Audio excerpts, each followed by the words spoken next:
ጤና ይስጥልን ክቡራን ተመልካቾቻችን፣ ከመሃል ሚዲያ የሰዓቱን ዜና ይዘን ቀርበናል። በቅድሚያም አበይት ነጥቦችን እንሆ። በእነ ጌታቸው ረዳ የሚመራው የህወሓት ቡድን የሚያቋቁመው አዲሱን ፓርቲ ለማቋቋም ካለፉት 2 ሳምንታት ጀምሮ እንቅስቃሴዎች የተደረጉ ሲሆን በቀጣይ ሳምንት ጊዜያዊ እውቅና እንደሚሰጠው ተገለጸ። የአፍሪካ ህብረት አደራዳሪዎች በፌዴራል መንግስትና በቀድሞ ህወሓት የሚባል ፓርቲ መካከልና የምርጫ ቦርድ ውሳኔን መሰረት በማድረግ እንዲመረመርና እንዲወያይ አስቸኳይ ስብሰባ እንዲጠራ የቀድሞ የህወሓት የተባለ ፓርቲ ጠየቀ። ከውጭ የአሜሪካ ውጭ ጉዳይ ሚኒስትር ማርክ ሩቢዮ በጋዛ ባለው የሰብአዊ ሁኔታ ዩናይትድ ስቴትስ መረበሿን ገለጹ። ኩራን ተመልካቾቻችን ከመሃል ሚዲያ እነዚህን ሌሎችም ዜናዎች ይዘን ቀርበናል። ከአፍታ በኋላ እንመለሳለን። ዩቲዩብ ቻናሉን ሰብስክራይብ እንዲሚዘቱን ላይክና ሼር በማድረግ የመሃል ሚዲያ ቤተሰብ እንድትሆኑ በአክብሮት እንጋብዛለን። አብራችን ነው።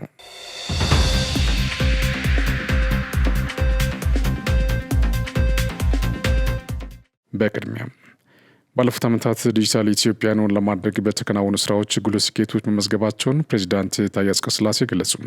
ፕሬዚዳንቱ በምስራቅ አፍሪካ የመጀመሪያ የሆነውን የቴክኖሎጂ ኤክስፖ በአዲስ ዓለም አቀፍ ኮንቬንሽን ማዕከል በይፋ ከፍቷል። በመክፈቻ ንግግራቸውን ባለፉት ዓመታት ዲጂታል ኢትዮጵያን ለማድረግ የተለያዩ መሰረተ ልማቶች መገንባታቸውን ጠቅሰው ይህም ለዘርፉ የተሰጠውን ትኩረት ያሳያል ብሏል። የዲጂታል ኢትዮጵያ 2025 ስትራቴጂን ቀርጾ በመተግበርም የዲጂታል ምህዳርና የወጣቶችን የፈጠራ ባህልን ማግልበት መቻሉንም ተናግሯል።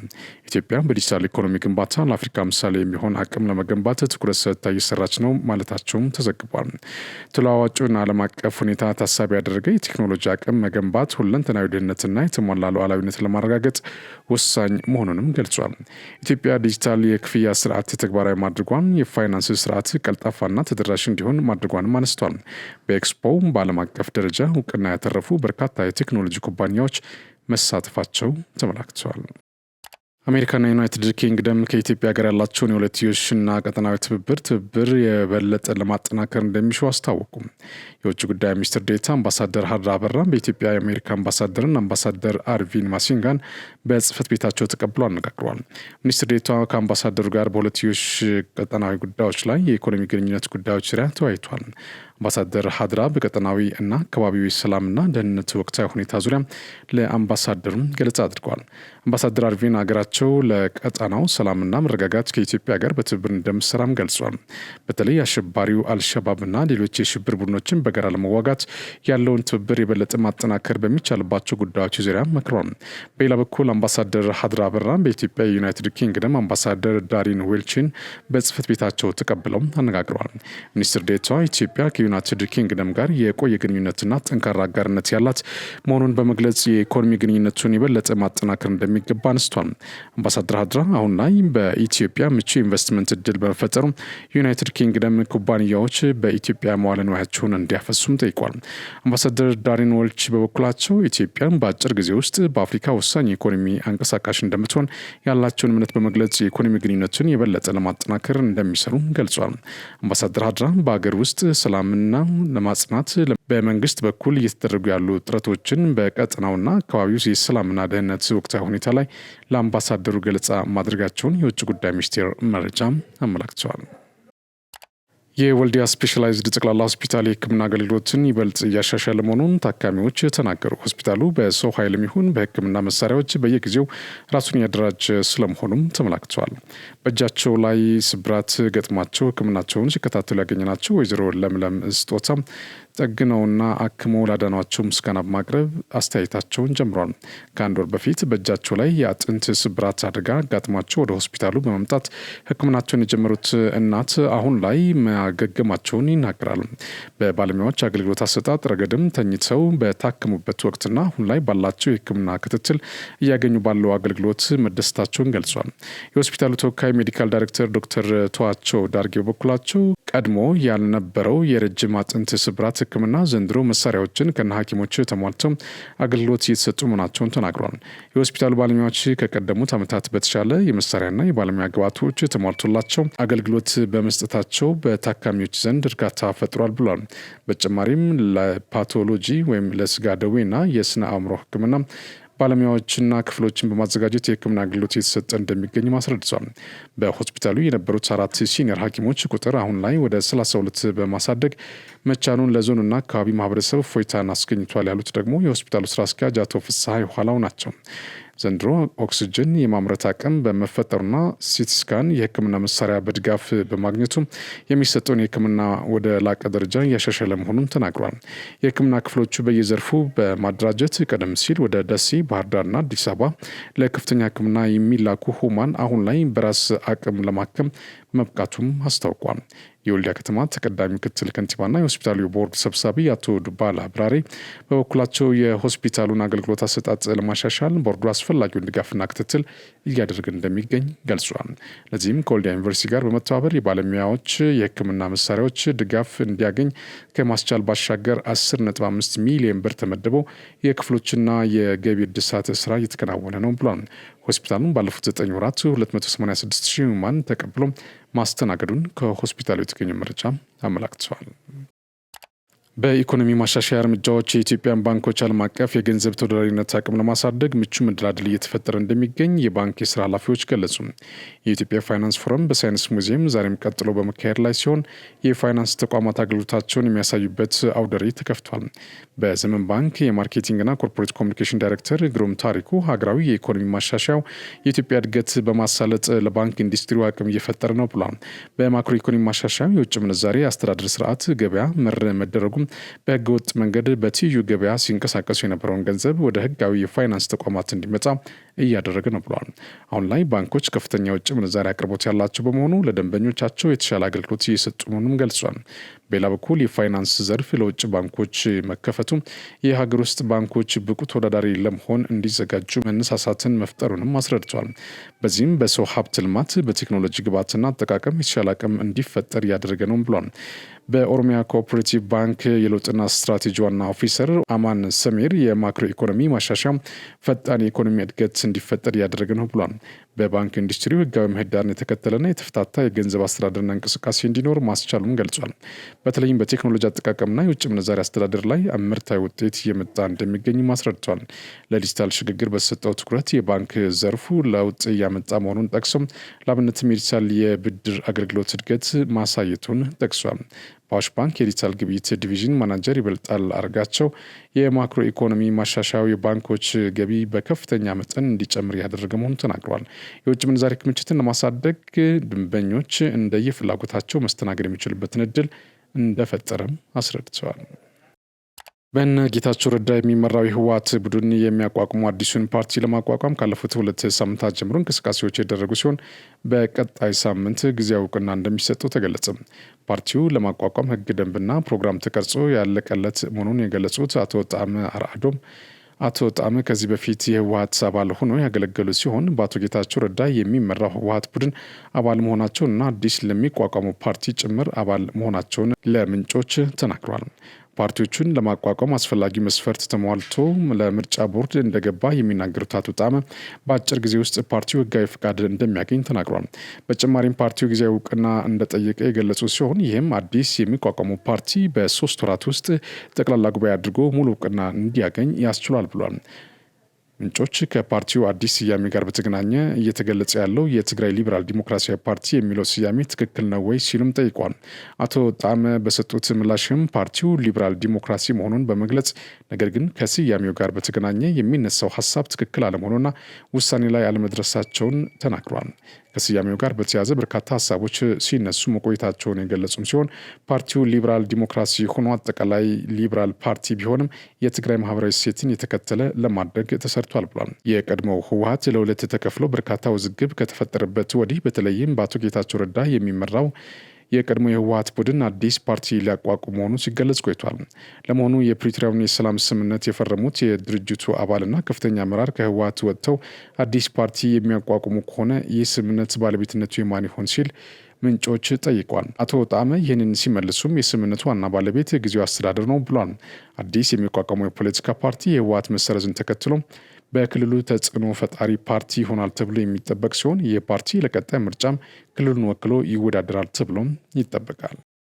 በሌላ ዜና የትግራይ ህዝብ አግቶ የግል ጥቅሙን የሚያሳደው ኔትወርክ መፍረስ አለበት ሲሉ የቀድሞ ትግራይ ክልል ጊዜያዊ አስተዳደርና በአሁኑ ጊዜ የምስራቅ አፍሪካ ጉዳዮች የጠቅላይ ሚኒስትሩ አማካሪ ሚኒስትሩ አቶ ጌታቸው ረዳ ተናግረዋል። አቶ ጌታቸው ሰሞኑን ከፋና ብሮድካስቲንግ ኮርፖሬሽን ጋር በነበራቸው ቆይታ የትግራይ ክልል ወቅታዊ ሁኔታን አስመልክቶ እንደተናገሩት የትግራይ ህዝብ ለዘመናት መንግስትና ስርዓት የሚያውቅ ህዝብ ነው። ህዝብ አሁን ባለው ሁኔታ ከትግራይ ህዝብ ጥቅምም ሆነ ከሰላሙ ጋር የተያዘ ምንም አጀንዳ በሌላቸው ጥቂት ጥቅመኞች በአፈና ውስጥ ይገኛል ብሏል። አሁን ላለንበት ትርምስና ስርዓት አልበኝነት የበቃ ነው። መጠየቅ የሚገባቸው ባለመጠየቃቸው እና በወንጀል ሰንሰለት ውስጥ ያሉ ሰዎችን ባለማጋለጣቸው ነው ያሉት አቶ ጌታቸው ህዝቡ የወርቅ ንግድ ባሰከራቸው ዘራፊዎች መታገቱንና ወጣቶች ለስደት የተዳረጉበት ሁኔታ እንደተፈጠረም ገልጿል። እነዚህ አካላት ተጠያቂ ባለመደረጋቸው ምክንያት አሁንም በክልሉ ሌላ የግጭትና የትርምስ ድባብ እየተፈጠረ መሆኑን የሚያስቆጭ ነው ብሏል። በዘረፋ ከሚያገኙት የግል ጥቅማቸው ውጪ ለትግራይ ህዝብ ጥቅም ያልቆሙ መሆናቸውን ህዝቡ ራሱ እንዲያውቅና አንቅሮ እንዲተፋቸው ተግባራቸውን መግለጽ ያስፈልጋል ሲሉም ተናግሯል። ብዙሃኑ አመራር ለትግራይ ህዝብ ሰላምና ተጠቃሚነት የቆሙ ቢሆንም 5% የማይሞሉ ሌቦችና ዘራፊዎች ስልጣናቸውን ተጠቅመው ይቅርታ ካልጠየቀና በ10 ሺዎች የሚቆጠሩ የትግራይ ሴቶች ከደፈሩ የሻዕቢያ መንግስት ጋር አብሮ ለመስራት መዋዋል የትግራይን ህዝብ ጥቅም ማስከበር ሳይሆን በህዝብ ላይ ክህደት እንደመፈጸም የሚቆጠር መሆኑንም ተናግሯል። የትግራይ ህዝብ አግቶ የራሱን የግል ጥቅም የሚያሳድድ የወንጀል ኔትወርክ መፈራረስ እንዳለበትም አመላክተዋል።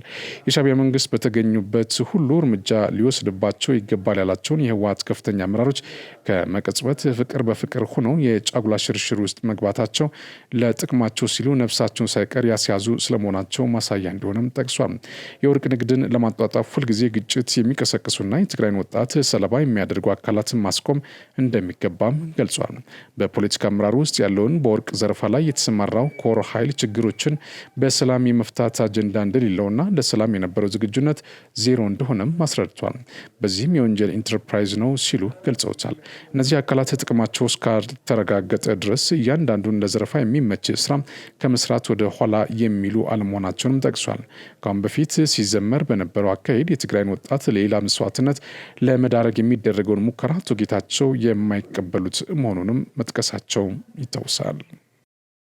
የአፍሪካ ህብረት አደራዳሪዎች በፌዴራል መንግስትና በቀድሞ ህወሓት የሚባል ፓርቲ መካከልና የምርጫ ቦርድ ውሳኔን መሰረት በማድረግ እንዲመረምርና እንዲወያይ አስቸኳይ ስብሰባ እንዲጠራ የቀድሞ ህወሓት የተባለ ፓርቲ ጠየቀ። የቀድሞ ህወሓት የተባለው ፓርቲ ሊቀመንበር የነበሩ ደብረጽዮን ገብረ ሚካኤል የምርጫ ቦርድ ስለተላለፈው ውሳኔ በማስመልከት ስለሚያስከትለው ችግር አስመልክተው ወደ አፍሪካ ህብረት ኮሚሽን ሊቀመንበር መሐመድ አሊ ዩሱፍ በጻፉት ግልጽ ደብዳቤ ይህን ጥያቄ አቅርበዋል።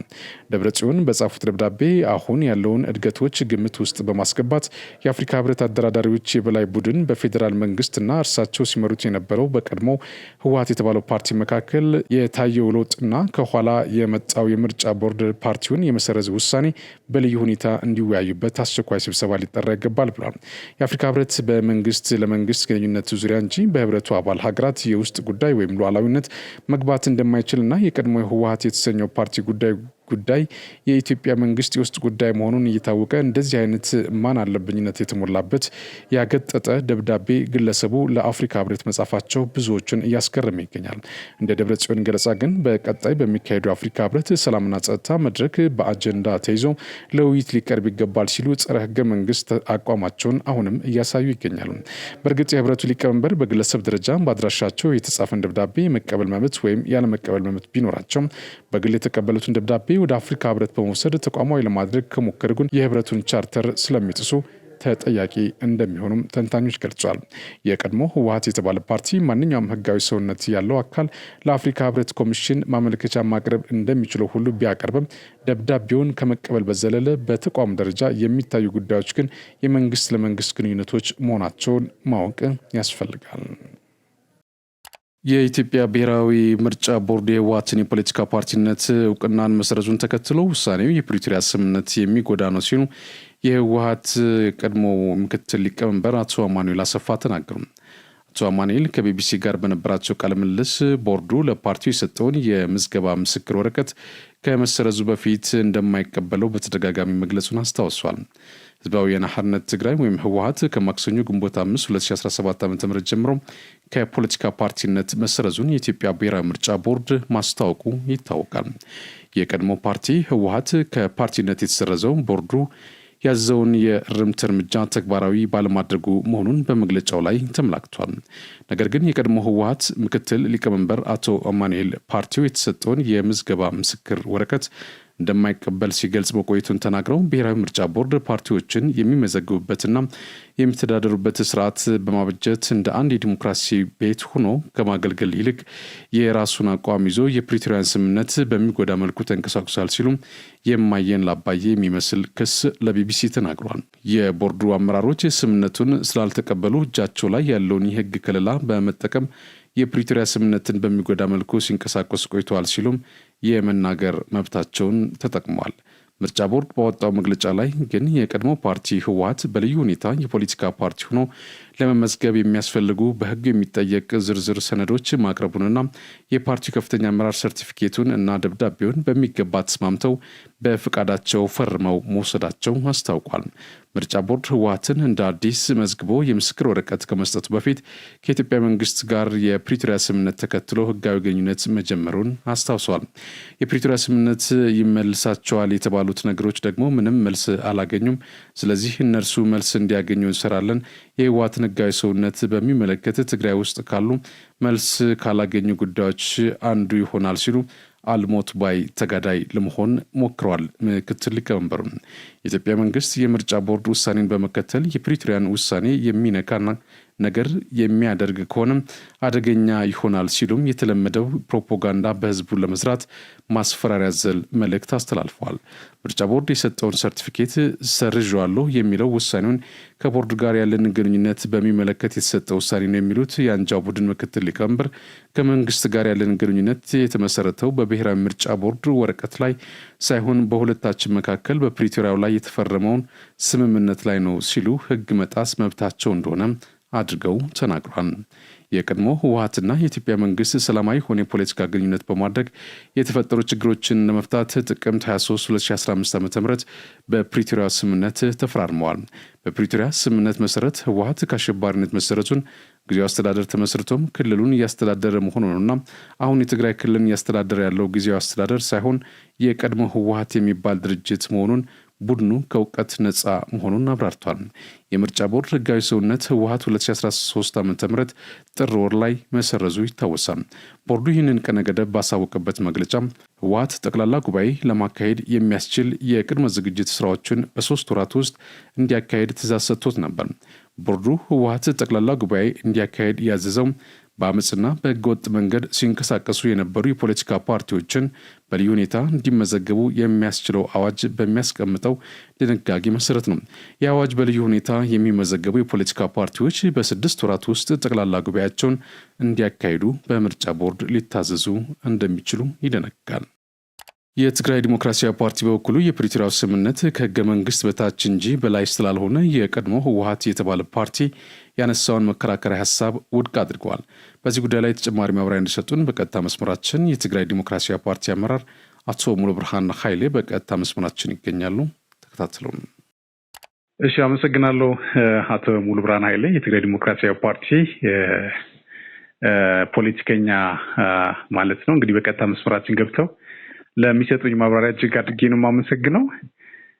ቀደም ሲል እንግዲህ ቢቢሲ በዚህ ጉዳይ ላይ ያወጣው ነገር አለ። በተለይ የህዝባዊ ወያነ ሓርነት ትግራይ ህወሓት ከምርጫ ቦርድ የተሰጠው ውሳኔ መሰረት አድርጎ ብዙ ነገሮችን ሀሳብ አነስተዋል። ወደዛ ከመግባታችን በፊት ግን እንደው ከሰሞኑ በጣም ትልቅ አጀንዳ የነበረው አቶ ጌታቸው ረዳ የቀድሞ የህወሓት አመራር የነበሩ ከዛ ባለፈ ደግሞ ትግራይ ክልልም እንደዚሁ በፕሬዝዳንትነት ያገለገሉ አሁን የጠቅላይ ሚኒስትሩ የምስራቅ አፍሪካ ጉዳዮች አማካሪ ሚኒስትር ናቸውና ቲፒኤልኤፍ እና እዛ አካባቢ የነበረውን እውነታ ምን እንደሚመስል ለኢትዮጵያ ህዝብ ያጋለጡበት ሂደት ነበር። እንደው አቶ ብርሃን እንዴት ታዩት ይሄንን የሚለው ነገር እስኪ እናንሳ። አመሰግናለሁ ቴዲ፣ ለኔም እድሉን ስለሰጠኝ ከልብ ነው የማመሰግነው። የአቶ ጌታቸው ረዳ ኢንተርቪው በጣም እጅግ አስተማሪም ነው፣ ጥሩ ተሞክሮ ነው። ማለት አንዳንዴ የነበሩ ስህተቶችን ማመን እንደገና ደግሞ የነበሩትን ያለ ርህራሄን ማጋለጥ በጣም እጅግ ሊበረታታ የሚገባና ተስፋ ሰጪ በጣም ሌሎችም ይሄን እንዲህ አይነት ድፍረት ልንማርበት ሁላችን ይገባል። እጅግ በጣም ጥሩ አድርጎ ነው ግልጽ ያደረጉት። በተለይ በዚህ ድርጊታቸው ለመላ ኢትዮጵያውያንና በተለይ ለትግራይ ህዝብ ክሰውታል የሚል እምነት ነው ያለኝ። ለሁላችን በጣም ትልቅ ነገር ነው። ግን አቶ ሙሉብራ ምናልባት ካጋለጡት ሚስተር አቶ ጌታቸው በርግጥ ይታወቃል፣ ህዝቡ ነው ሊያውቀው ያልቻለው እንጂ የኢትዮጵያ ህዝብና በተለይ ፖለቲካው አካባቢ ያሉት ሰዎች በአብዛኛው ያውቁታል ብዬ አምናለሁ። በግሌ ማለት በተለይ ፖለቲከኞች ያውቁታል። ግን ደግሞ ህዝቡ አካባቢ የተሰራው ከፍተኛ የሆነ የሐሰት ፕሮፓጋንዳ ስለነበረ በድርጅቱ በኩል በቲፒኤልኤፍ በኩል ያህ መነሻ አድርጎ የትግራይ ህዝብ ምናልባትም ችግሩን ለመረዳት ምን እየተፈጠረ እንደሆነ ለመረዳት ለማወቅ እድል ያጣበት ጊዜ እንደነበረ ነው የሚሰማኝ እኔና ግን ካጋለጡት ነገር እንደው ሐሳብ እንድትሰጡበት ስለፈለኩ ነው።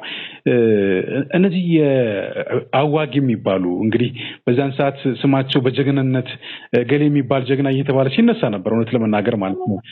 ከጀርባቸው ስንት ወጣት አስበልተው አስገድለው አስጠፍተው ሲያበቁ ከኋላም ወደ ኋላ ሊመለስ ሲል ከጀርባ ወጣቱን ሲቀጠቅጡ የነበሩ ከፊት ለፊት ሰዓት ከኋላ ሰዓት አድርገው መሀል ላይ ሲቀጥሉት የነበረበት ሂደት እንዳለ እንግዲህ አቶ ጌታቸው በመብራሪያቸው ያነሱበት ሂደት ነበርና በርግጥ በዛን ሰዓትም በተለያዩ ፕላትፎርሞች በኢትዮጵያ ቴሌቪዥን እየሰራ ነበር። በመሰራበት ሰዓትም ሐሳብ አነስተን ነበረ። በተለያዩ የማህበራዊ ትስስር ገጾችም እንደዚህ ያደረጉ እንደሆነ የደረሱ መረጃዎችን መነሻ አድርገን ስናቀርብ ነበርና እንደው ይሄንን ነገር ሲሰሙ ሰው ምን ተሰማዋት? በተለይ ደግሞ የህወሓት ጄኔራሎች ወጣቱን ከኋላም ከፊትም እንዲቀቀል ከኋላ እንዲመቱት እያደረጉ በጉልበት ወደ ትግል እንዲገባ ያደረጉበት ሂደት እንዴት አዩት የሚለው ነገር እስኪ። አዎ ቅድም እንዳልከው ቴዲ ለኛ ያውኛ ከኢትዮጵያ ፖለቲካም ከትግራይ ፖለቲካም ብዙ ሩቅ ስላልሆንን ቲፒኤልኤፍ ብዙ ያልተሰማ ከዛ የባሱ ችግሮች እየፈጸመ እያደረገ እንደመጣ ያው ግልጽ ነው። ግን ለትግራይ ህዝብ እጅግ አዲስ ነገር ነው።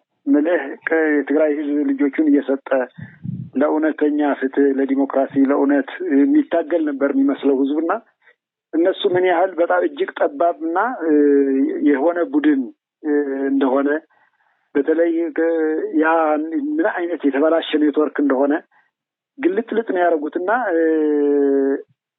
ይሄን ጉዳይ ይሄን ነበር ስጋታቸው። የእነሱም ስጋት ባይዘወይ አብዛኛው ልክ ከውስጣቸው እነሱን መቃወም የሚጀምር ሰው ካለ ቶሎ ብሎ ስሙን ማጥፋት፣ ከህዝብ እንዲነጠል ማድረግ፣ የህዝቡ ጆሮ እንዲያጣ ማድረግ ነበር የእነሱ ዋናው ስጋታቸው እሱን ነው። ስለዚህ በተለይ እነሱን የሚቃወም ልክ ከድርጅት ሲወጣ ቶሎ ብሎ ስም የሚያጠፉት ራሳቸው እንዳያጋልጣቸው ነው። ከተጋለጡ ደግሞ ህዝቡ ያውቀናል ነው። ህዝቡ ካወቀን ከነቃብን ደግሞ አለቀልን የሚል ስጋት ስለነበረባቸው ነውና አቶ ጌታቸው ያደረጉት እጅግ በዛ ውስጥም ስለነበሩ በድርጅት ውስጥ ለረጅም በርከት ላሉ ዓመታት ቆይተዋል እንደሚታወቀው። ስለዚህ በደንብ የቲፒኤልኤፍ ጀነራሎች ቅድም ያልካቸው ሰዎች በጣም በደንብ አድርጎ ስለሚያውቋቸው በደንብ ነው የገለጿቸው እና በዚህ ነው ያየሁት የተገነዘብኩት። ንስሐ ገብቻለሁ ብለዋል አቶ ጌታቸው። ንስሐውን ኢትዮጵያ ህዝብ ይቀበል ወይስ እንዴት? በትክክል ቅድም እንዳልኩ ነው እኮ ይሄን ነገር በጣም አንድ ስህተት በራሱ ስህተትን ማመን ትልቅነት ነው እና ያን ስህተት ደግሞ መጸጸት ማለት ነው። ባይዘወይ ንስሐ መግባት ማለት በነበረው ጥፋት መጸጸት ማለት ነው። ከና ደግመህ አትሰራውም ከተጸጸትክ። ስለዚህ ይሄን ደግሞ ሊለመድ የሚገባ ነው። በተለይ በኢትዮጵያ ፖለቲካ ውስጥ ብዙ ስህተቶች አሉ። እነዛ ስህተቶች ደግሞ ዝም ብሎ የመጡ አይደሉም፣ ሰዎች አሏቸው በዛ እና ይሄን መለመድ አለበት ያልኩት በጣም ለዛ ነው በመግቢያ ላይ እና ይሄ እኔ በጣም ደስተኛ ሆኛለሁ እና የኢትዮጵያ ህዝብ ይሄን መጸጸትና ይቅርታን መቀበል አለበት ብዬ ነው የማምነው። እኔ መለመድም አለበት። በጣም ጥሩ። ወደ ሌላኛው ጥያቄ እንለፍ። ያው ትናንት ግንቦት 6 ላይ ያው እስከ ግንቦት 5 ስለሚያልቅ ጉዳይ ነው በርግጥ ትናንት የወጣው የኢትዮጵያ ምርጫ ቦርድ ለቲፒኤልኤፍ ሰጥቶት የነበረው የጊዜ ገደብ ማለትም የ3 ወራት የጊዜ ገደብ ከስተቱ እንዲማርና ጉባኤ አስቸኳይ ህጋዊ የሆነ ጉባኤ አካሂዶ ቶሎ ሪፖርት እንዲያደርግ የሚል አቅጣጫ ተሰጥቶት ነበር። ግን ያን አቅጣጫ ሳይቀበል በራሱ በጉልበቱ ቀድሞ ያደረገውን ጉባኤ እንደመነሻ አድርጎ ምንም ማድረግ አልችልም የሚል የሌላ ትምክህት ውስጥ በመግባቱ የተነሳ በዛ ላይም ደግሞ 3 ወር ያላግባብ በማለቁ ማለት አቅጣጫ የተሰጠው አቅጣጫ መፈጸም ባለመቻሉ ምርጫ ቦርድ ሰርዞታል ከፓርቲነት። እስኪ ወደ ሌላው ጉዳይ ከመግባት በፊት የቲፒኤልኤፍ በምርጫ ቦርድ የተሰጠው ውሳኔ እንዴት አዩት የሚለው ነገር እስኪ። ቲፒኤልኤፍ በጣም በሚገርምህ ቴዲ ብዙ ስህተቶችን ደጋግሞ የሰራ ድርጅት ነው እና ከስህተቱ ደግሞ የማይማር ድርጅት ነው። እንደሚታወቀው ከፕሪቶሪያው የሰላም ስምምነት በፊት የኢትዮጵያ ሕገ መንግስት በመጣስ ነው በቀጥታ ሀገራችን ኢትዮጵያ ወደ ጦርነት ያስገባ። ከዚህ ጦርነት ተያይዞ ደግሞ በርካታ ውድመቶች ያስተናግደናል። እስካሁንም ከዛ ጦርነት ህዝባችን አላገገመም፣ አልወጣም። ያን ሁሉ እያለ ደግሞ ያው ከፕሪቶሪያ የሰላም ስምምነት በኋላ ደግሞ የህገ መንግስት ማሻሻል ተደርጎ እንደገና ነው ይህን እድል የተሰጠው። ያን ደግሞ እንዳልከው ይህን እድሉ አባክኖታል፣ አበላሽቶ በማን አለኝበት ቀኖችን አባክነዋል። ስለዚህ ከዛ ተያይዞ ደግሞ የኢትዮጵያ ምርጫ ቦርድ ደግሞ ይሄን ሀገር ህግና መንግስት ያለበት ሀገር ነው። ስለዚህ ህግና መንግስት አክብሮ የማይንቀሳቀስ ከሆነ የግድ መሰረዝ መቻል አለበት። ስለዚህ ይሄን የተደረገው ትክክል ነው የሆነው የሚል ግምገማ ነው ያለኝ። እንዲያውም ጥሩ አጋጣሚ ነው ይሄ ድርጅት ስለማይማር በተደጋጋሚ ስህተት ደግሞ ህዝባችን በዛ ዋጋ እየከፈለ ስላለ ከኢትዮጵያ ፖለቲካም መወገድ ያለበት ድርጅት ነው ብዬ ነው እኔ የማምነው። ከድሮም ጀምሬ እኔ አንድ ድርጅትም ያለን አቋም የህወሓት እድሜ መራዘም የትግራይ ህዝብ ችግር እንዲራዘም ነው የሚያደርገው። ምክንያቱ እሳቤዎች ሁሉ በህዝቡ ጥቅም ተቃራኒ ነው እና የሱ መክሰም የትግራይ ህዝብ ወደ ተሻለ ነገር ይመጣል የሚል እምነት ነው ያለኝ። ምናልባት ከዚህ ጋር ተያይዞ አቶ ሙሉ ብርሃን እንግዲህ ምርጫ ቦርድ ይህን ውሳኔ በሰጠ ምናልባትም በሰዓታት ልዩነት መግለጫ ወጥቷል። ቲፒኤልኤፍ ማለት መግለጫ አንስንስ ከቢቢሲ ጋር ቆይቶ አድርገዋል። ቀደም ሲል እንደሰማነው ዜናውን ማለት ነው። በቆይታው ምንድነው የሚለው የፕሪቶሪያ ስምምነት እስካልተጣሰ ድረስ ምርጫ ቦርድ የሚሰጠው ውሳኔ ተቀባይነት የለውም። በእርግጥ ይሄንን ካሁን በፊትም እንደዛ ሲሉ ነበረ። አሁንም ደግሞ በዛ ላይ የመንጠልጠል ነገር አለና እንደው አንድ ፖለቲካ ፓርቲ ህግ ሳያከብር ስለ ህግ ማክበር መናገር ይችላል ወይ? የፕሪቶሪያ ስምምነትስ ከዚህኛው ጉዳይ ጋር የሚያገናኘው ነገር አለው የሚለው ነገር ሲናስ? አዎ ቀደም ብሎ የሚገርምህ ይሄን አሁን ጉንበት 5 አይደለ የኢትዮጵያ ምርጫ ቦርድ ትላንት ነው የሰረዘው። የዋት ከመሰረዙ በፊት ዶክተር ደብረጽዮን ገብረ ሚካኤል ረዘም ያለ ኢንተርቪው አድርገው ነበር። አይተው ከሆነ እሳቸው በራሱ ምንድነው ያሉት ይሄ እንደሚሰረዝ ስላወቁት ቢሰረዝም ባይሰረዝም እኛ ምንም ነገር አይመለከተንም፣ የኢትዮጵያ ምርጫ ቦርድ አይደለም እኛን ያቋቋመን አይነት ብለው መግለጫ ሰጥተው ነበር። ተያይዞ ደግሞ በቢቢሲም ደግሞ ምክትል ህወሓት እኔ አለ ብዬ አላምንም። አሁን እሱንም አቶ አማኑኤል አሰፋም ደግሞ እንደዛ ይሄን ደግመውታል። እና ይሄን ምንድነው እነሱ ጠፍቷቸዋል ብዬ አላምንም። እኔ ግን ህዝቡን ለማደናገር ነው። የእነሱ ደጋፊ አለ፣ የትግራይ ህዝብ ደግሞ በደንብ ያልነቃቸው ካለ ለማደናገር ነው። ይሄን ነገር ለያይቶ የፕሪቶሪያ ውል ከዚህ ጋር እንደማይመለከት ያደርጋሉ። ግን እንደዛ አይደለም። አንደኛ የፕሪቶሪያው የሰላሙ ስምምነት ከኢትዮጵያ ህገ መንግስት በላይም አይደለም። ያ የፕሪቶሪያው ዋናው ያመጣው ውል ምንድነው? ጦርነት ይቆም ነው።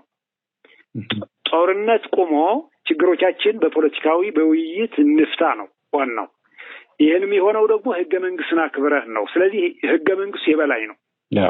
የኢትዮጵያ ህገ መንግስት የፕሪቶሪያው የሰላም ስምምነት ከህገ መንግስት በላይ አይደለም። ስለዚህ የሁሉ የበላይ የኢትዮጵያ ህገ መንግስት ነው። የሰላም የፕሪቶሪያ ደግሞ በህገ መንግስት መሰረት ህገ መንግስቱ ሲያከብር ብቻ ነው መቀጠል የሚችለው። ስለዚህ ይሄን ለማደናገር ሲሉ ነው። በምንም ተአምር አይገናኝም ከዛ እንትንና እነሱ ግን ያው እንደምታውቀው ህዝቡን ለማደናገር አሁን ደግሞ በተለይ ከፍተኛ የፖለቲካ ክሳራ አሁን ገጥሟቸዋል እንደምታየው። ስለዚህ ያን ነገር እንትን ለማለት ነው ያን በዚህ በፕሮፓጋንዳ እንትን ለማድረግ የሚሞክሩ ግን ይሄ መሰረተ ቢስ ነው።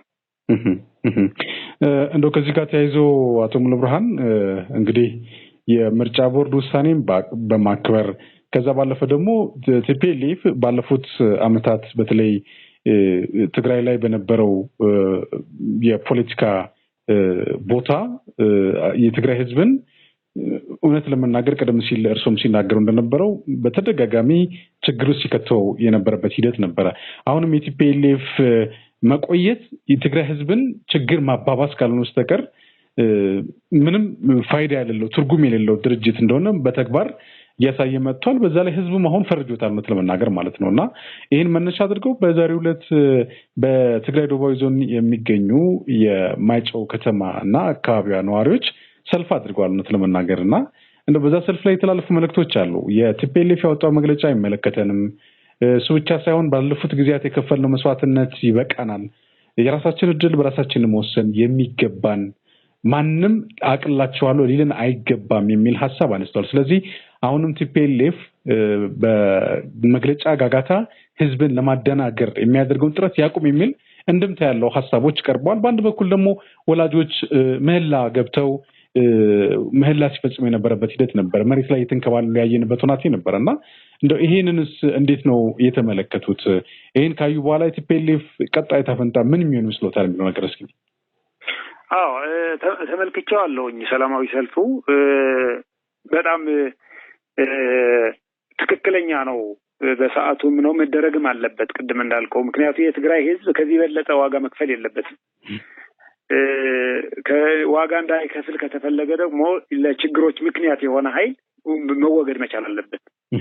ስለዚህ ይሄ በጣም ጥሩ ጅማሬ ነው፣ መቀጠልም አለበት። ደግሞ ይቀጥላል የሚል እምነት ነው ያለኝ እኔ። ይሄ ያልኩበት ምክንያት ምንድን ነው? አሁን በርካታ የትግራይ ወጣት ነቅተዋል። ቲፒኤልኤፍን ማለት በደንብ የችግሮች ሁሉ ምክንያት የቲፒኤልኤፍ አመራርና ቲፒኤልኤፍ አስተሳሰብ የቲፒኤልኤፍ አስተሳሰብ እንደሆነ ወጣቱ በቅጡ ተረድተዋል። የትግራይ ህዝብ በደንብ ገፍቶታል ይሄ። ስለዚህ ይሄን ጥሩ እንቅስቃሴ ነው ያለው። ይሄን እንቅስቃሴ ደግሞ በሁሉም ከተሞች እንደሚቀጥል ሙሉ ተስፋ አለኝ። ይሄን ያልኩበት ምንድን ነው?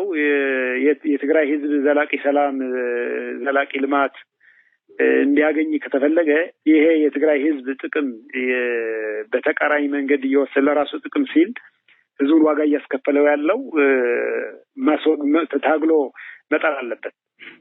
ስለዚህ ይሄ መቀጠል ነው ያለበት። ሁላችን በዚህ ላይ መስራት አለብን የሚል እምነትና መልእክት ነው ያለኝ። የቀጣይ የቲፒኤልኤፍ ዕጣ ፈንታ ምን የሚሆን ይመስሎታል አቶ ሙሉብርሃን እንደ ፖለቲከኛ? ቲፒኤልኤፍ ከዚህ በኋላ ታሪክ ነው ብዬ ነው የማስበው በእኔ እምነት። ቲፒኤልኤፍ ማለት እሳቤ አይደለም። ስለዚህ አስታካረገ ቆይተዋል ቲፒኤልኤፍ። ስለዚህ እስከ አሁን የቆየም በእኛ ድክመት ነው። በተለይ በትግራይ ፖለቲከኞች እና በትግራይ ወጣት የነበረው ብዥታ ነው እስከዛሬ ድረስ የቆየ። ስለዚህ ቲፒኤልኤፍ ከወደቀ ከቆየ ማሰብ ካቆመ ቆይተዋል። ስለዚህ ከዚህ በኋላ ቲፒኤልኤፍ ለእኔ ታሪክ ነው። አሁን ቲፒኤልኤፍ ብለው ራሱ እንትን ሆነብን እያነሳን ነው እንጂ ቲፒኤልኤፍ የሚባል ፓርቲም የለም። አሁን እንደ ድርጅትም የለም። አሁን ያለው አለሁ የሚልም ደግሞ የአንድ ሰፈር የቤተሰብ ስብስብ ነው። እንኳን ለትግራይ ህዝብ ለአንድ መንደርም የማይመጥን ምንም አይነት ሀሳብ ማፍለቅ የማይችል ባዶ ፉከራ ብቻ እየፎከረ ግን ያው አለሁ የሚል አይነት ካልሆነ በስተቀር እንደ ፓርቲ አሁን እንደ ድርጅት ምንም አይነት እንትን የለውም እና ያበቃለት ነው የሚል ግምገማ ነው ያለኝ። እንደው ካገኙት አይቀር በመጨረሻ አቶ ሙሉብርሃን እንግዲህ አቶ ጌታቸው የራሳቸውን የፖለቲካ ፓርቲ ይዘው የመጡበት ሂደት አለና እናንተም የምትታገሉበት የታገላችሁበት የመጣችሁት የትግራይ ዲሞክራሲያዊ ፓርቲ የሚባል አለ። ሌሎቹ ፖለቲካ ፓርቲዎች አሉ። እውነት ለመናገር አሁን ትግራይ ያለውን የፖለቲካ ቀውስ ከገባበት ቀውስ ለማስወጣት የእናንተ ፖለቲካ ፓርቲ የትዴፓ እና አቶ ጌታቸው ፖለቲካ ፓርቲ ሌሎችም እዛ አካባቢ የሚንቀሳቀሱ የፖለቲካ ፓርቲዎች በትብብር ለመስራት ምን ያህል ፍላጎት አለ? ምንስ ነው የትግራይ ህዝብ መጠበቅ የሚችለው ከዚሁ ከእናንተ ከፖለቲከኞች? በጣም ትልቅ ጥያቄ ነው የጠየቀው ቴዲ። አሁን በስልጣን ላይ የነበረው ስርዓት ወድቀዋል፣ ፈርሰዋል። ኦልሞስት በሁላችን ትግል ስርዓቱ አፍርሰነዋል።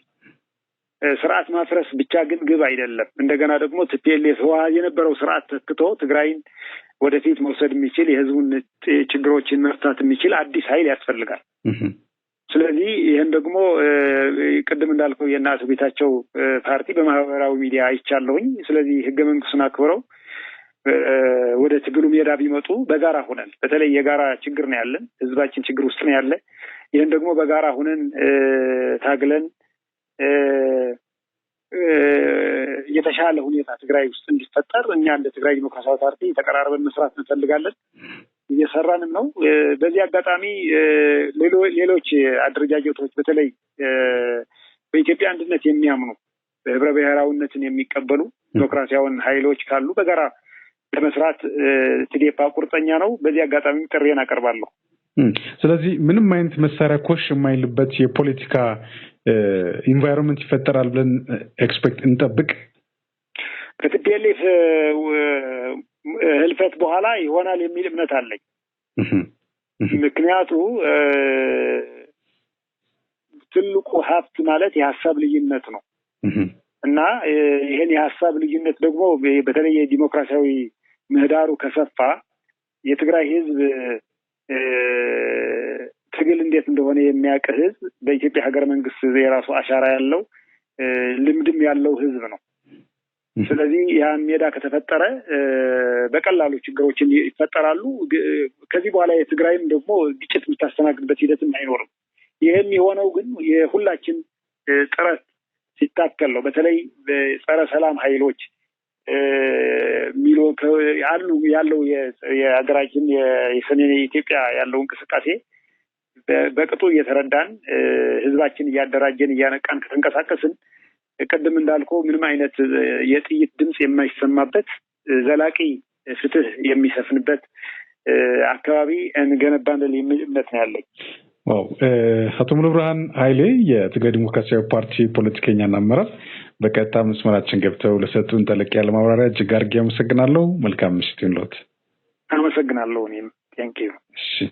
እሺ ቴዲ ቻው። ዜናዎቻችን ይቀጥላሉ። ማይናማር በችግር ከነበሩ በርካታ ኢትዮጵያውያን መካከል ከ70 በላይ የሚሆኑት በሁለት ቀናት ውስጥ ወደ ሀገራቸው መልሳቸውን የወላጆች ኮሚቴ ተናገሩ። ኮሚቴው በሰጠው ቃል ትላንት 89 ኢትዮጵያውያን መምጣታቸውን የወላጆች ኮሚቴ ተቀብሏቸው ወደ የቤታቸው መግባታቸውን አመላክቷል። ዛሬ ደግሞ 85 ልጆች እንደመጡ፣ ነገ 90፣ ቅዳሜ 90 ልጆች እንደሚመጡ ገልጿል። ልጆቻችን በተከታታይ ጥሩ እየመጡልን ነው ሲል ተናግሯል። ሌሎች ያልመጡት ኢትዮጵያውያን የሚመለሱበትን ሁኔታ ለውጭ ጉዳይ ሚኒስቴር እያሳሰበ መሆኑንም ኮሚቴው አስረድቷል። አንዳንድ ውዥንብሮች ነበሩ። ልጆች ይወነባበዳሉ፣ ደላሎች ይመስሉኛል፣ ሆን ብለው ልጆች እንዳይረጋጉ የሚያደርጓቸው አሉ ሲሉም ገልጿል። ኤንጂኦ ጥቂት ሰዎች ብቻ ነው መውሰድ የሚችለው፣ እዚሁ ልንቀር ነው፣ ከቀን 18 በኋላ ዴሌጌሽን ይመለሳል፣ ጭንቀት ላይ ነን፣ የውጭ ጉዳይ ሚኒስትርን ጠይቁልን እያሉ ስለነበር ሂደን አነጋግረንላቸዋል በማለትም ተናግሯል። ሚኒስቴሩም ፓስፖርትና ትኬት ያላቸው መጀመሪያ ሁለተኛ ትኬታቸው ኤክስፓየርድ ቢያደርግም ፓስፖርት ያላቸው በሶስተኛ ትኬትም ፓስፖርት የሌላቸው ልጆች ወጪ 20 በመቶ የኢትዮጵያ አየር መንገድ 80 በመቶ ኤንጂኦ ችለውላቸው ይመጣሉ ተብሎ ከተቀመጠው ውጪ አዲስ የተለየ ነገር የለም የሚል ምላሽ ሰጥቶናል ብሏል። ኢትዮጵያውያኑ ወደ ሀገራቸው እስከሚመለሱ ተረጋግተው እንዲጠብቁ በኮሚቴው በኩል መልእክት ተላልፈዋል። ክልሎች የፋይዳ ዲጂታል መታወቂያን ለህብረተሰቡ ተደራሽ ለማድረግ ባለቤት ሆነው የስራቸው አካል እንዲያደርጉ እየተሰራ መሆኑ ተገልጿል። በዛሬው ዕለት በአማራ ክልል የፋይዳ መታወቂያ ምዝገባ ለማህበረሰቡ ተደራሽ ለማድረግ ከክልሉ ርዕሰ መስተዳድርና የክልሉ ከፍተኛ የስራ ኃላፊዎች ጋር ውይይት ተደርጓል። በውይይቱ ወቅት ርዕሰ መስተዳድር አረጋ ከበደ ፋይዳ ዲጂታል መታወቂያ እንደ ሀገር የማህበረሰብ ትስስርን በመፍጠር የመንግስትና የዜጎችን ግንኙነት የበለጠ የሚያጠናክር መሆኑን ገልጿል። የብሔራዊ መታወቂያ ፕሮግራምና አስተባባሪ የዳሄ አርአያ ስላሴ በፋይዳ መታወቂያ ተደራሽነትን ከማስፋት አንጻር በቀጣይ መደረግ ስላለባቸው እና መወሰድ ስላለባቸው እርምጃዎች ምክክር አድርገዋል። በመድረኩ የነበረው ውይይት በተመለከተ የተናገሩት የብሔራዊ መታወቂያ ፕሮግራም የባለድርሻ አካላት ዳይሬክተር ሳሚናስ ሰይፉ ፋይዳ መታወቂያ ክልልን ከክልል ተቋምን ከተቋም የሚያስተሳስር በመሆኑ ከክልሎች ጋር በጋራ እየተሰራ ነው ብሏል። በአማራ ክልል እስካሁን ወደ 1.2 ሚሊዮን ዜጎች የፋይዳ ምዝገባ ማካሄዳቸውን ገልጸው በክልሉ 5 ዋና ዋና ከተሞች ምዝገባ እየተካሄደ መሆኑንም ጠቁሟል። በዚህም በደብረ ብርሃን፣ ኮምቦልቻ፣ ደሴ፣ ባህር ዳርና ጎንደር ላይ የፋይዳ ምዝገባ እየተካሄደ መሆኑን ገልጸው የምዝገባ ስራው ተጠናክሮ እንዲቀጥልና አመራሮችም በቁርጠኝነት ትኩረት ሰጥተው እንዲሰሩ በርዕሰ መስተዳድሩ አቅጣጫ መሰጠቱን አመላክቷል። በክልሉ ባሉ መዋቅሮች እስከ ታች ድረስ በትኩረትና በቅንጅት እንዲሰራም ትኩረት መሰጠቱን ጠቁሟል። እንደ ሀገር እስካሁን 15.4 ሚሊዮን ዜጎች የፋይዳ ምዝገባ ማካሄዳቸውን ጠቁመው ይህም ተጠናክሮ እንደሚቀጥል ዳይሬክተሩም ገልጸዋል። የሰው ሰራሽ አስተውሎት ቴክኖሎጂ ምርታማነትን በማሳደግ ከፍተኛ አስተዋጽኦ እያበረከተ መሆኑን የኢትዮጵያ አርቲፊሻል ኢንተለጀንስ ኢንስቲትዩት አስታወቀ። የኢንስቲትዩቱ ዋና ዳይሬክተር ዶክተር ወርቁ ጋቸና ቴክኖሎጂው ምርትና ምርታማነትን በማሳደግ ለዓመታዊ ጥቅል ምርት እድገት ከፍተኛ አስተዋጽኦ እያበረከተ መሆኑን አነስቷል። ለአብነትም በአምራች ኢንዱስትሪ ዘርፍ የምርት መጠንን ለማሳደግ፣ ጥራትን በማሻሻል ተወዳዳሪ ለመሆን ከፍተኛ ሚና እንዳለውም ገልጿል። በተመሳሳይ በግብርና ዘርፍ የግብዓት አጠቃቀምን ለማዘመንና የአየር ሁኔታን አስቀድሞ ለመተንበይ ቴክኖሎጂው የፈጠረው እድል ምርታማነትን ለማሳደግ አስችሏል ነው ያሉት። ከዚህ ባለፈም የተቋማትን የአገልግሎት አሰጣጥ በማቀላጠፍ የዜጎችን እንግልት ለማስቀረት ትልቅ አስተዋጽኦ እያበረከተ እንደሚገኝ ተናግሯል። ኢትዮጵያ የዘርፉን ጥቅም አስቀድማ በመረዳት ፖሊሲ በመቅረጽና ስራ ላይ እንዲውል በማድረግ እንዲሁም ተቋም በመገንባት ውጤታማ ስራ እያከናወነች መሆኑን አስረድቷል። በአንጻሩ ቴክኖሎጂው በሀሰተኛ መረጃ ስርጭት በአሉታዊ መንገድ ጥቅም ላይ እየዋለ መሆኑን ገልጾ ችግሩን ለመከላከልም የህብረተሰቡን ግንዛቤ ማሳደግ እንደሚገባ ጠቁሟል። በዘርፉ የወጣቶችን ተጠቃሚነት ለማሳደግና ሀገራዊ እድገቱን ለማገዝ ከትምህርት ተቋማት ጋር በትብብር የሚከናወኑ ስራዎች ተጠናክረው እንደሚቀጥሉም ጠቅሷል።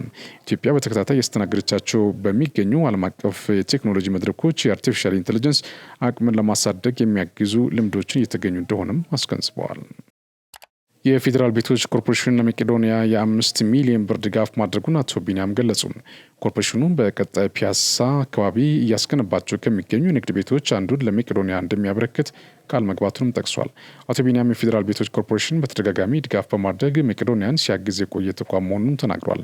አክሎም ሌሎች ተቋማት እንደ ፌዴራል ቤቶች ኮርፖሬሽን ሁሉ ከመቄዶንያ ጎን በመቆም ድጋፍ እንዲያደርጉም ጥሪ አቅርበዋል። የዜና በቀጥታ የሚተላልፍላችሁ ከመሃል ሚዲያ ነው። ወደ ዜና አልፋለሁ። የአሜሪካ ውጭ ጉዳይ ሚኒስትር ማርክ ሮቢዮ በጋዛ ባለው የሰብአዊ ሁኔታ ዩናይትድ ስቴትስ መረበሿን ገለጹ።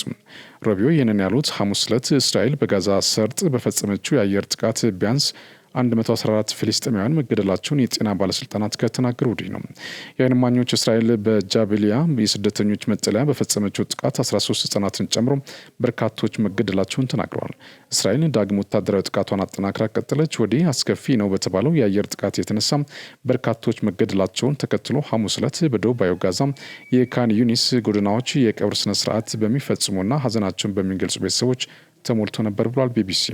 በከተማው የተፈናቀሉ ቤተሰቦች የተጣሉባቸው ቤቶች እና ድንኳኖች በሌሊት በቦምብ ሲደበደቡ ሴቶችና ህጻናት ጨምሮ 56 ሰዎች መሞታቸውን በአካባቢ የሚገኘው ናስር ሆስፒታል አስታውቋል ሲል ቢቢሲ ዘግቧል። እስራኤል እየወሰደችው ያለውን ወታደራዊ እርምጃ የትራምፕ አስተዳደር ሙሉ በሙሉ እንደሚደግፍ የተጠየቁት የውጭ ጉዳይ ሚኒስትር ሐማስ እጅ እንዲሰጥ እና የአገታቸውን እንዲለቅ ጫና ለማድረግ የሚፈጸም መሆኑን በመግለጽ ቡድኑ እስካለ ድረስ ዘላቂ ሰላም አይኖርም ብሏል። ይህ ሲባል እኛ በጋዛ ህዝብ ላይ በሚደርሰው ስቃይ በምንም መልኩ ቸልተኛ አይደለንም፣ ለእነርሱ እርዳታ ለማቅረብ እድሎች እንዳሉ አውቃለሁ ብሏል። እስራኤል ላለፉት 10 ሳምንታት ወደ ጋዛ ምንም አይነት የሰብአዊ እርዳታ አቅርቦቶች ሙሉ በሙሉ እንዳይገቡ ከልክላለች። የእስራኤል መከላከያ በጋዛ ሊያደርግ ካቀደው ሰፊ ቦታዎች በቋሚነት መቆጣጠር በፊት የሐማስ ተዋጊዎችና መሰረተ ልማቶች ናቸው በሚላቸው ላይ የቦምብ ድብደባውን አጠናክሮ ቀጥሏል። የውጭ ጉዳይ ሚኒስትሩ ሮቢዮ ይህንን አስተያየት የሰጡት በቱርክ የሰሜን ጦር ቃል ኪዳን አባል አገራት የውጭ ጉዳይ ሚኒስትሮች ስብሰባ ከተካሄደ በኋላ ነው። ስብሰባው በጋዛ የእርዳታ መስጫ ቦታዎች ለማዘጋጀት የግል አቅራቢዎችን ለመጠቀም በእስራኤልና አሜሪካ የቀረበው አወዛጋቢ እቅድ ላይ ለመወያየት ነበር። ይህን እቅድ የተባበሩት መንግስታት ድርጅት ተቀባይነት የሌለውና ተግባራዊ የማይሆን ሲል ውድቅ አድርጎታል። ስብሰባው የተካሄደው ዶናልድ ትራምፕ የባህረ ሰላጤውን ሀገራት በጎበኙበት ወቅትና በሐማስና በእስራኤል መካከል አዲስ የተኩስ አቁምና የታጋቾችን የመልቀቅ ስምምነት ላይ ቀጥተኛ ያልሆነ ድርድር እየተካሄደ ባለበት ወቅት ነው።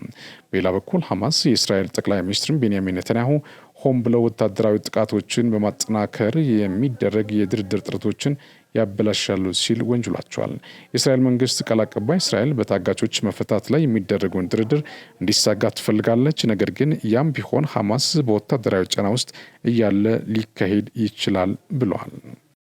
ኩራን ተመልካቾቻችን ከመሃል ሚዲያ ለሰዓቱ ያዝናቸው ዜናዎች እነዚህ ናቸው። ስለተከታተላችሁ እናመሰግናለን። ከሬጅቶች ይቀጥላሉ። በእኔ በኩል ጨርሻለሁ። ብያላችሁበት ሰላም ሁኑ።